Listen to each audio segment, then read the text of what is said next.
how we can minimize the waiting time. So you all know what is waiting. So ways of waiting is we are waiting for something, some tools or items to do the process. So this is the contents to minimize the waiting time. So now let us see what is waiting time. Creating the detailed PFD for the process, noting down the CTU, CTW critical to waiting, finding an alternate method to reduce the time of the critical to waiting step. So what is waiting? It is a time that process is waiting for the inspection results. Suppose you created a product and that is waiting. You created and kept it, but still from the lab or from the quality person, for the inspection and result it is waiting. So that is also one of the waste. Then for the parts between the operation, that means you created the one operation and the next mission is waiting for you to give the part. That is the two categories of waiting. Now, creating the detailed PFD for the process. So now we will create detailed process flow diagram for the process where you want to reduce the time. Now, if you see here, raw material waiting for the incoming inspection approval. You have the raw material ready, but it is waiting for the incoming inspection approval from the quality person. Then raw material storage is there. Then milling process will happen. After milling, drilling process will happen. Then drilling process waiting for the milled parts. Say example, milling process is 20 seconds. Every 20 seconds, one part will come out from the milling process. Whereas drilling takes only 5 seconds. That means if you give a part, within a 5 second, you will complete the drilling process. But milling takes 20 seconds. Then every 15 seconds for every part, drilling person has to wait. So he is waiting for the semi-finished product. Drilling process waiting for the mill parts. So these are the two waiting categories that we have found till now. Then it will go to finishing process. After finishing process waiting for the drilled parts. That means the cycle time for finishing process is less, whereas the drilling process is more. Therefore, what happens? The finishing process will wait for the drilling part. Then it will go to finishing part storage. Then once you make the parts okay and store it, FG storage waiting for the final inspection approval. That means here you made the parts okay, but still it is waiting for the approval. So these are the categories that we have identified through process flow diagram to reduce the time. Now, after that, noting down the CTW critical to waiting. What is CTW critical to waiting? So what are all we have identified with respect to waiting category? The first one is raw material waiting for the approval. So this is one of the waste of time. The second one is drilling process waiting for the milled parts. Then finishing process waiting for the drill parts. Then FG storage waiting for the final inspection approval. So you made the product okay and it is waiting for the approval from the quality person. Now, finding an alternative method to reduce the time of the CTW step. Generating solutions to minimize the time of each CTW. So what we are going to do is, for each this, we are going to generate number of ideas for each CTW and change the method that right now there in the production system and change it so that the time reduces. So this is about minimizing the waiting time. So the next one is we'll see how we can minimize the defects. So you all know what is waste of defects. So when there is a defect in the component or a product, we need to rework or scrap it. Therefore, the cost will be bear on the company. These are the contents that we are going to see how we are going to minimize the defects.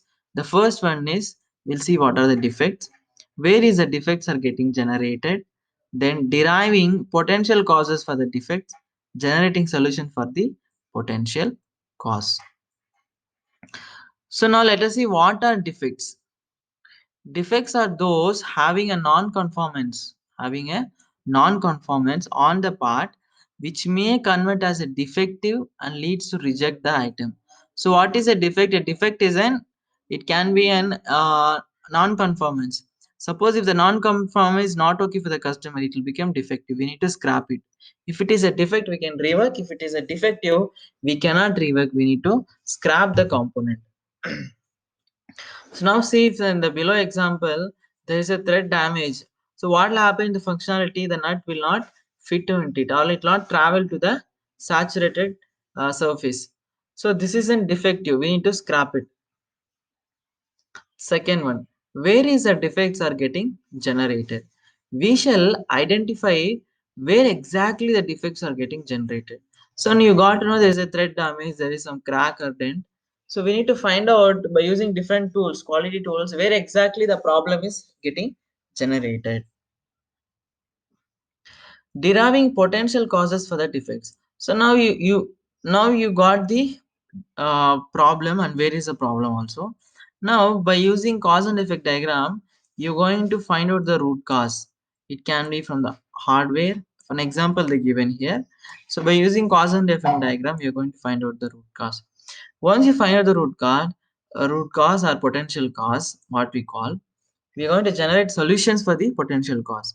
So we shall generate ideas to solve the potential cause. So by solving the defect, we can minimize the waste of defects. The next one is minimizing overproduction. So you all know what is waste of overproduction? Creating more items than required as per the customer, exceeding the customer demand. So these are the contents that we are going to see. Minimizing the overproduction. So what is overproduction? Balancing customer to fix a quantity on monthly basis. 1 month advance WIP in the FG and next month WIP running now in the production. Only 15% of the extra parts produced for the monthly shipment. So let us see one by one. What is overproduction? Producing more parts than required due to parts may lead to defects. So you think why you're doing overproduction, you may think there can be defects in the product so that you're not able to ship the exact quantity. That is one of the reason. Order variation monthly. So the order can vary anytime so that you are for safety you are producing extra. The second one is balancing customer to fix a quantity on monthly basis. So you're going to tell customer that suppose this month is giving 10k, next 20k. The quantity of the products is varying. So we can ask customer that balance and fix it so that it will be easy for us to maintain the WIP. Customers will buy the parts or products on yearly basis. Therefore, by discussing with customer, order shall be balanced equally on monthly basis, fixing the in-house resources based on the monthly quantity. So it is very clear. Then third point is 1 month advance WIP in the final final code FG. If the order is consistent every month and we have PO from customer to ship out monthly, then we can store 1 month WIP in FG storage. It means instead of producing extra lot of more safety, extra production, overproduction, we can keep only 1 month WIP as a safety stock. Next month production shall be running now in the shop floor. So that the next month production is running now in the shop floor. So you should not ship what is running right now. So we need to be ready for the next month. Therefore, the production happens very smoothly. Then fourth point is only 15% of extra parts produced for the monthly shipment. Say example 10k is your customer demand. Only 15% extra you're going to make it.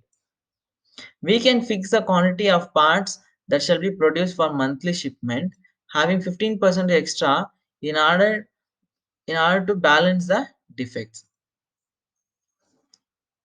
So now we understand how we can minimize overproduction. If the quantity is varying from customer, we can ask customer to balance and give a fixed order monthly. One point. Second is only 15% of the extra we can do it. So now let us see how we can minimize the motion.